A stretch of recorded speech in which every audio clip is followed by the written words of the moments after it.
പാട്ടും ഭജനയും ആഘോഷവുമായി ഗോകുലമായി മാറി തിരുവനന്തപുരം മഹാനഗരം. ആയിരക്കണക്കിന് ഉണ്ണിക്കണ്ണന്മാർ നഗരവീഥികളിൽ പിച്ചവെച്ചു. കാലിക പ്രസക്തമായ പുണ്യമീ മണ്ണ് പവിത്രമീ ജന്മമെന്ന സന്ദേശം ഉയർത്തിയാണ് മഹാശോഭയാത്ര സംഘടിപ്പിച്ചത്. നഗരവീഥികളിലെങ്ങും അരമണിയിലേക്ക് മഞ്ഞപ്പട്ടൊടുത്ത് മയിൽപ്പീലി ചൂടിയ നൂറുകണക്കിന് ഉണ്ണിക്കണ്ണന്മാർ.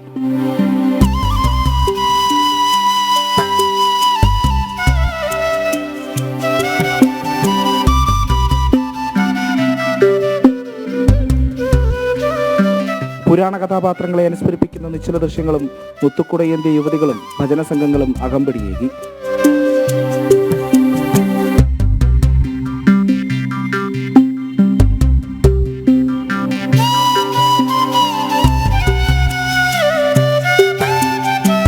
പത്തു കേന്ദ്രങ്ങളിൽ നിന്നുമെത്തിയ ചെറുശോഭായാത്രകൾ പാളയം മഹാഗണപതി ക്ഷേത്രത്തിന് മുന്നിൽ സംഗമിച്ച മഹാശോഭയാത്രയ്ക്ക് പഴവങ്ങാടി മഹാഗണപതി ക്ഷേത്രത്തിന് മുന്നിൽ മഹാആരതിയോടെ അവസാനം.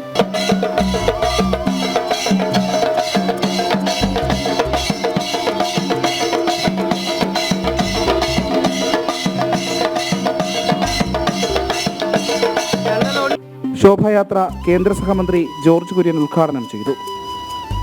ദൈവാംശമാണ് നമ്മളതിൽ കാണുന്നത്.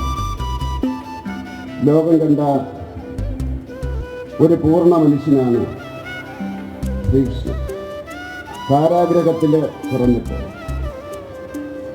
മനുഷ്യന് മുഴുവൻ സ്വാതന്ത്ര്യം കൊടുത്ത ദൈവമാണ്. ജനം TV മാനേജിംഗ് ഡയറക്ടർ ചെങ്കൽ രാജശേഖരൻ നായർ അടക്കമുള്ളവർ പൊതുപരിപാടിയിൽ സംസാരിച്ചു. ജനം, തിരുവനന്തപുരം.